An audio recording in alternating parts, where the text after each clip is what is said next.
A new round of Russian drone strikes in the past 24 hours hit grain facilities in Ukraine, critical for the global food supply.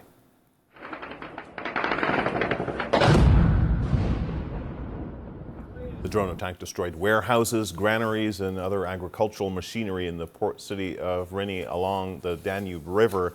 Small ports on the Danube like this one have become vital for Ukraine to export grain ever since Russia pulled out of the Black Sea grain deal last month. Ukrainian President Volodymyr Zelensky says this is the 7th Russian attack on a port since that grain deal fell apart. Here he is. Each Russian strike is a blow to world food prices, a blow to social and political stability in Africa and in Asia. Basic things that provide a normal life to every society. It is food on the table in households. No other terrorist in the world, apart from Russia, has ever so openly and intentionally targeted the security of so many nations at once.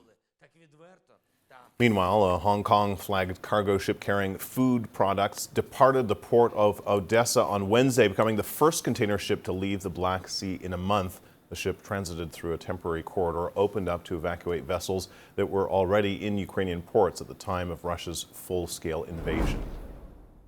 All right, joining me now is Matthew Schmidt, Associate Professor of National Security at the University of New Haven and former Professor of Strategic Planning at the U.S. Army Command and General Staff College. Thanks so much for being here with us. So first, we heard from President Zelensky there. Concretely, what effect will this have on food security and on Ukraine economically, this attack on the granaries?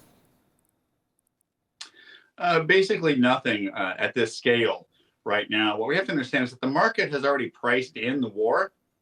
If you actually look at the spot price of wheat right now, it's lower than it was a few weeks ago when Russia formally pulled out of the grain deal. So the market is factoring this in, and the truth is there's a lot of slack in the U.S. and in Canada where there's wheat that they can put out on the market. It's going to take time to move it, to change the supply routes, and these kinds of things.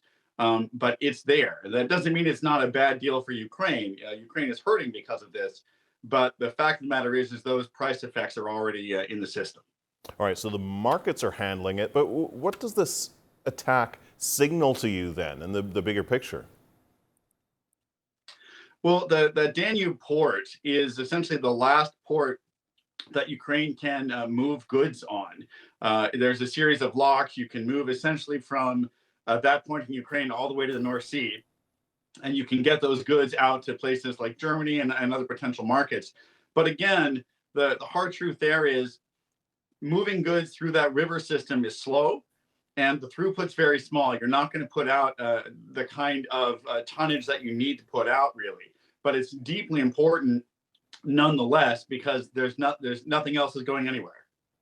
Right, so those Danube ports then established as an alternative route to shipping from ports right on the Black Sea. But then despite Moscow ending the grain agreement, as I just mentioned a few minutes ago, one ship defied Russian threats and left the port. Things seem sort of on a knife's edge here. Will Russia allow this or will they stop or even attack this or future shipping along this corridor?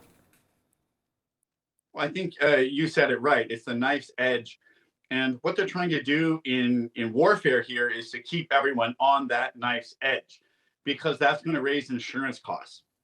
The real target here is the marine insurance market. It's Lloyd's of London and others that are going to allow global shipping firms to be able to protect themselves and engage in this trade.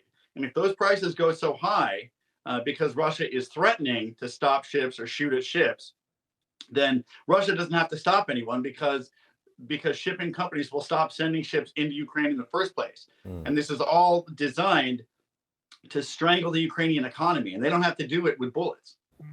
All right. Raising the stakes even more here, if we show the map, you can see the attacks. They're relatively close to Romania, which is a NATO member. So how dangerous could this be in terms of potentially dragging NATO into the conflict? It's certainly risky, but Russia is being very careful about it. And we have to remember that should something happen on Romanian soil, this isn't some instantaneous NATO rolls tanks into Ukraine kind of situation.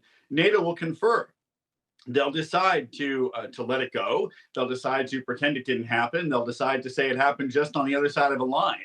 that they're drawing on a map. So this isn't a an instant button that's going to get pushed and bring NATO into the war. Yeah, but Russia may be careful, but still accidents happen. We only have about a minute left, but I did want to ask you about this. I mean, we're speaking of NATO.